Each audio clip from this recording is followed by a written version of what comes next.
Bonjour à tous les parias de la société française.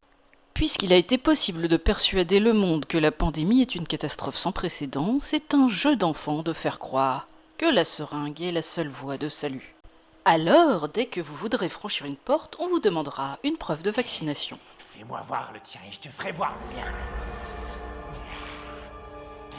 C'est un choc, mais ce n'est pas tout à fait une surprise. Voici ce qu'annonçait un certain Barbier en novembre dernier. On ne va pas mettre les gens en prison. Eh bien, instaurons donc une règle. Si vous n'êtes pas vacciné, vous ne pouvez plus aller au restaurant, vous ne pouvez plus aller au théâtre, vous ne pouvez plus prendre l'avion. Vous êtes de vous-même retiré de la vie collective, vous êtes auto-confiné. Ok, ouais, c'est parti, allez, c'est la porte ouverte à toutes les fenêtres. Allez, on y va, c'est parti. Il faudra avoir son certificat de vaccination comme un laissez-passer pour être dans la société. Cela permettra sans doute de faire comprendre à chacun que le vaccin, ce n'est pas seulement l'intérêt particulier de tous ceux qui peuvent être victimes de la maladie, c'est l'intérêt général, c'est l'intérêt supérieur de la nation. Comme d'autres histrions, ce triste petit bonhomme prend de grands airs sentencieux alors qu'il n'est ni médecin, ni chercheur, ni responsable politique. C'est tout simplement qu'en tant que gratte-papier qui mange à la table des ministres ou de gens plus haut placés encore, il est averti du plan préétabli.